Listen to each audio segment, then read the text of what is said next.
Hey, salut à tous, ici Guillaume, j'ai l'immense plaisir de vous retrouver pour cette toute nouvelle vidéo. Mais avant de commencer, comme à chaque fois, je tiens à vous demander de contribuer pour la chaîne.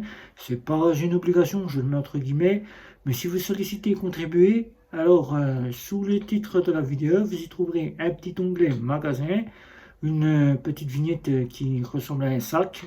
Vous cliquez dessus, vous y verrez des t-shirts, des tasses pour boire le café et le chocolat l'hiver. Et puis vous y trouverez tout ce qui est des suites à capuche pour pouvoir avoir chaud aussi l'hiver, tout simplement. C'est une contribution que j'aimerais bien pour savoir si vous souhaitez être fidèle à la chaîne ou si vous aimez mon travail. Voilà. Mais je répète, c'est comme vous semble, c'est vous qui faites. Alors, on se retrouve pour parler un petit peu organisation bancaire suite à la sortie de la banque Caisse d'épargne. Alors, on se retrouve juste après le générique. C'est parti.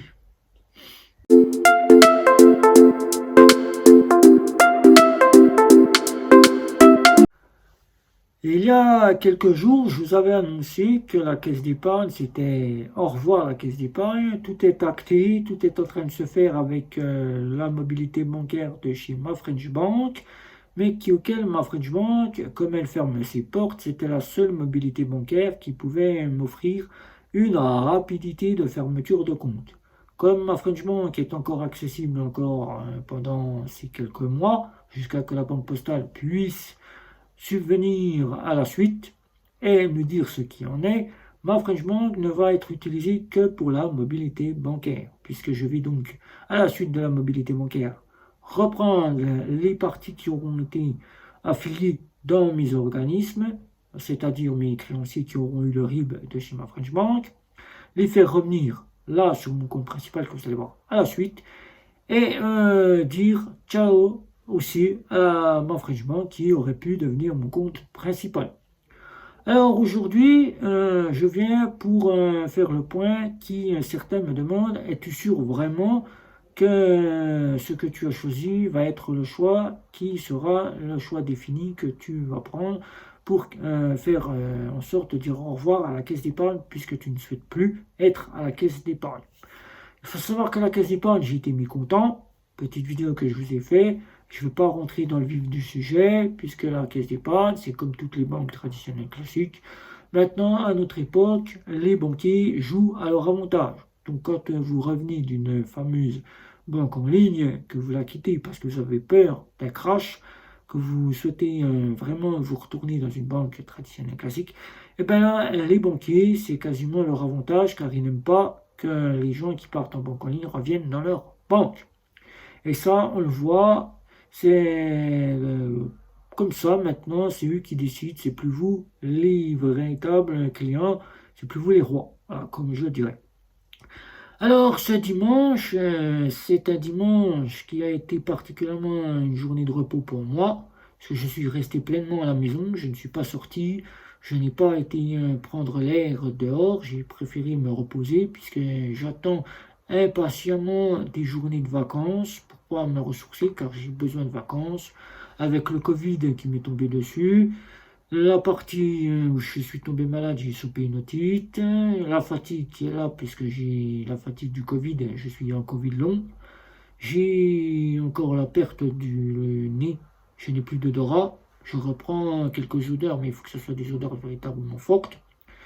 Donc j'ai le Covid long qui est là et qui fait que j'ai besoin de repos pour pouvoir me ressourcer car je n'ai pas cessé de travailler même en étant avec le Covid. Je n'ai pas cessé de travailler, je vous ai toujours fait une petite vidéo, donc j'attends passionnément que quelques jours de vacances se proposent à moi, qui cet été, il fera beau, il fera chaud, même très chaud.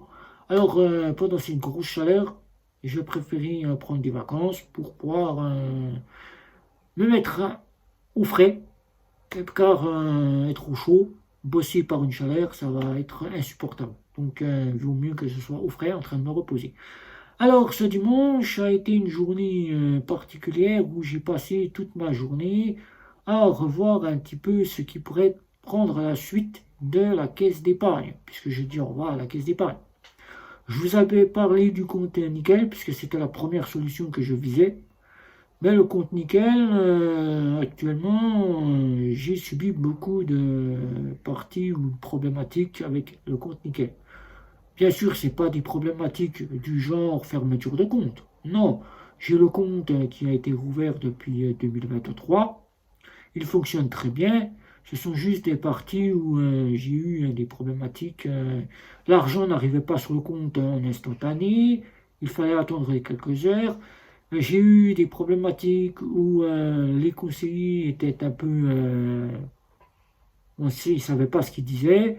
J'ai eu des problématiques où Apple Pay ne voulait pas prendre ma carte en charge et auquel, arrivé aux commerçants, quelques paiements ont eu des difficultés à fonctionner. Voilà. Mais bon, ça s'est réglé assez rapidement quand j'ai pu avoir un conseiller qui soit véritablement dans le bon sens. Voilà. Donc pour moi, le compte nickel, c'est bien, c'est une solution pour celui qui ne sait pas où se retourner, c'est une solution de première main, avoir une rapidité d'une carte bancaire, mais pour en faire son compte principal, je dirais plutôt se retourner soit vers Lydia, soit vers Revolut, ou encore d'autres solutions qui peuvent s'offrir à vous.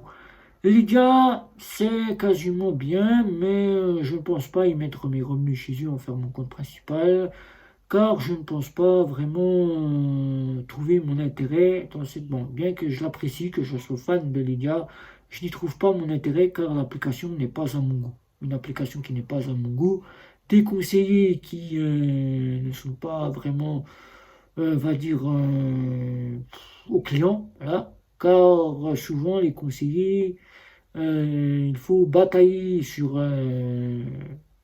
la messagerie, sinon je dirais que pour celui qui souhaite véritablement se retourner chez Lydia, c'est pas mieux que Lydia. Voilà, c'est la petite révolute à la française. Voilà.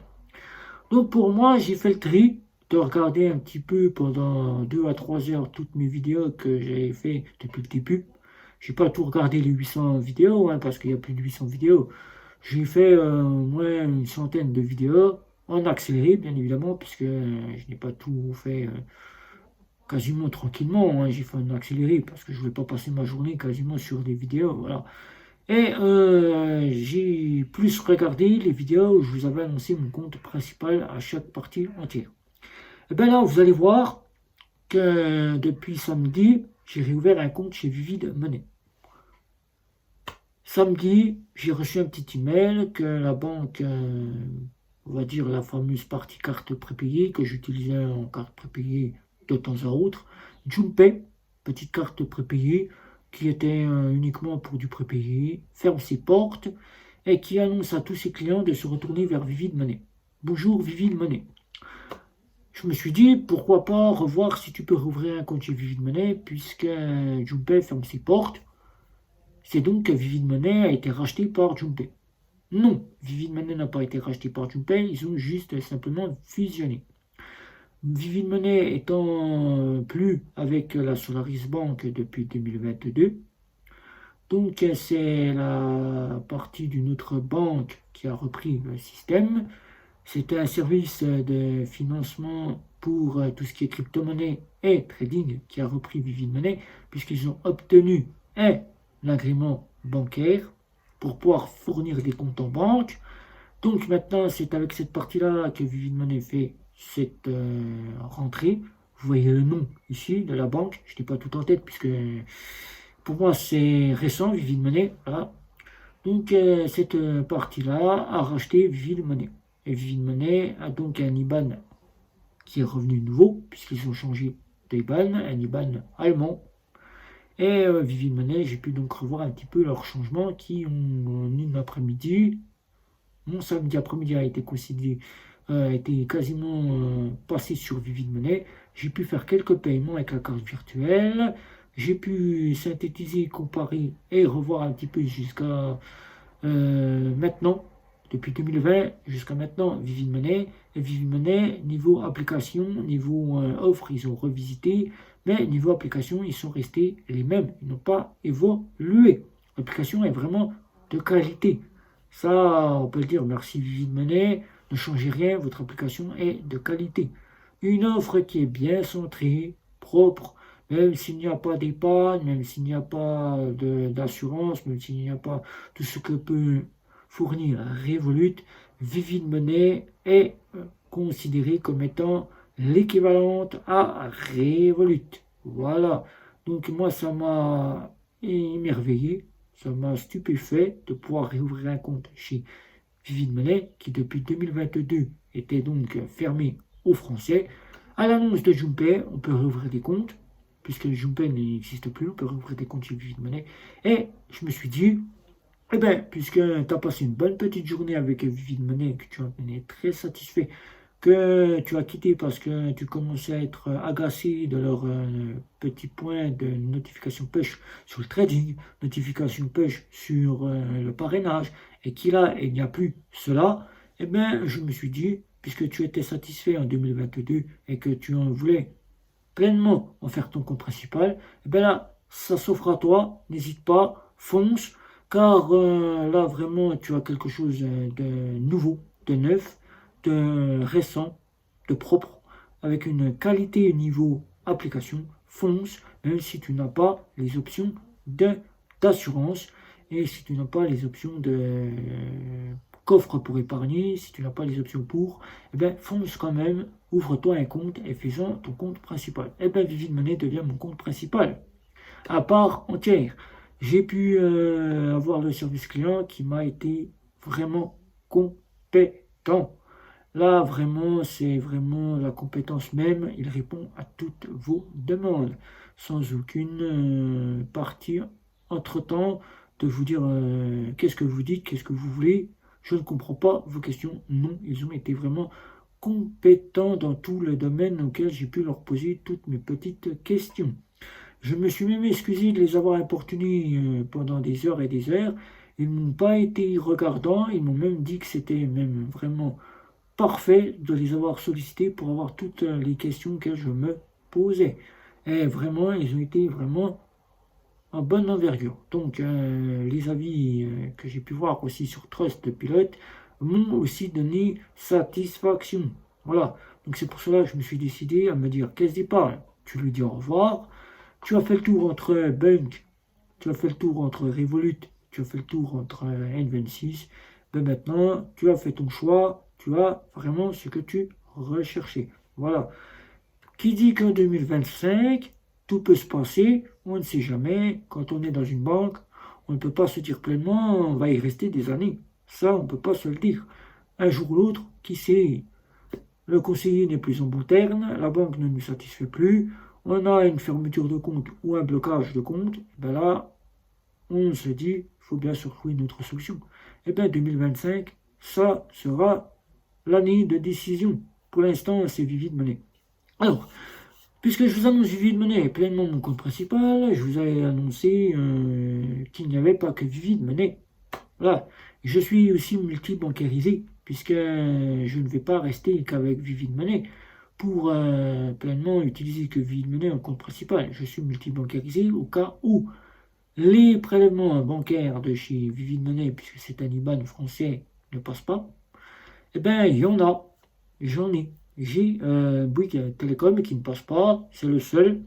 Eh bien, j'ai mon compte chez Bank, qui est un bank que je ne suis plus vraiment pleinement en état d'en faire mon compte principal, puisque pour l'instant, les prix qui augmentent ont fait que ma décision n'a pas été prise pour en faire mon compte principal, mais auquel j'ai décidé de la garder en compte de voyage pour mes locations de véhicules, location d'hôtel, même si j'ai besoin de faire une location à la maison, et de l'avoir pour faire du 4 fois sans frais et d'attendre l'avancée de chez Bank pour savoir si oui ou non l'avenir je ferai de ce compte mon compte principal ou sinon je resterai avec Vivid Money.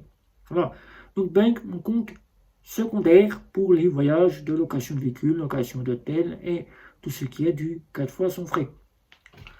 Pour la sûreté, car il faut bien savoir que quand on est dans une banque néobancaire, il faut avoir une sûreté. Quand on est une personne qui part quasiment des banques, qui n'est pas interdit bancaire, il faut avoir une sûreté. Pour les interdits bancaires, il n'y a pas le choix. Là, on est dans une banque néobancaire, on n'a pas la sûreté. Voilà. Même si on se dit on va y rester des années, eh ben, on n'a pas la sûreté, puisque on se dit, est-ce que ça va être un jour ou l'autre, mon cas, que je vais tomber dans le blocage de compte ou autre. Eh ben, il faut quand même avoir une sûreté, même si on est dans une néobanque, avoir une banque néobancaire de change. Ça, c'est la première. C'est pour vous, quand vous êtes dans une néobanque, que vous êtes interdit bancaire, de vous dire que vous avez une sûreté, de vous dire tout de suite, j'ai une néobanque de change, eh ben, je peux tout de suite partir dans cette néobanque, au cas si je suis bloqué dans ma néobanque principale. Eh ben, pour ceux qui ne sont pas interdits bancaires, il n'y a pas le choix. La seule offre qui s'offre à vous, c'est les banques en ligne. Eh bien, si vous ne faites pas votre compte principal, que vous les gardez pour des comptes secondaires et que vous partez dans les néobanques, moi, c'est Bourse-Banque. Mais vous avez très bien Before Bank, vous avez Fortunio, vous avez Hello Bank. À vous de choisir. Moi, c'est Bourse-Banque qui en devient mon compte de sûreté, mais qui n'en devient pas que mon compte de sûreté, qui devient mon compte entreprise et qui devient aussi mon compte pour mes épargnes, puisque j'ai mes épargnes chez Bourse-Banque. J'ai aussi le carnet de chèques, que je fais des chèques différés, des chèques de location. Et simplement, c'est uniquement à des fins de cela. Voilà. Donc, je ne l'utilise pas en compte principal. Voilà. Et la dernière, c'est quand je pars directement en déplacement, une petite journée de repos, ou bien un ou deux jours de repos pour me ressourcer, puisque j'aime bien cette partie où il me faut bien pour se reposer à un moment donné. Il ne faut pas rester constamment à bosser, parce qu'un jour on va vite voilà, comme on dit, se tirer une balle dans la tête. Mais c'est question, entre guillemets, hein, je dis ça, c'est juste une expression. Eh ben, quand je vais une petite journée me ressourcer, je vais passer du bon temps, puisque ce pays, je l'apprécie tout particulièrement. Eh ben, c'est la Suisse, puisque j'habite à 12 km de la Suisse, je peux faire mes courses, je peux me ressourcer en même temps, puisque j'y vais souvent pour y faire des courses, et me ressourcer en même temps. Eh ben, je vais You. You pour la Suisse, c'est pleinement la carte que j'utilise quand je vais payer là-bas en Suisse, auquel je paye en francs suisses sans aucun frais. Voilà, avec You, j'ai pas l'impression de me dire que j'ai une autre carte quand je vis dans ce pays-là, j'ai l'impression d'être quasiment un Suisse à part entière. Voilà. Donc You, c'est la carte que j'utilise uniquement à des fins quand je me déplace en Suisse, ou tout simplement quand je n'ai pas la possibilité d'avoir ma carte bancaire de chez Bank en ma possession, ou bien ma carte de chez Bourse-Banque. You est toujours dans mon portefeuille. Donc comme ils ont un compte européen, je l'utilise aussi pour le compte européen quand je n'ai pas d'autres solutions en ma possession, ou auquel je me dis, ben, mon téléphone n'est pas sur moi, je ne peux pas payer parce que j'ai pas Bank en ma possession, ou bien je n'ai pas ma carte bancaire de chez Bank en ma possession et auquel je n'ai plus de batterie sur mon téléphone et je ne peux pas accéder à Apple Pay.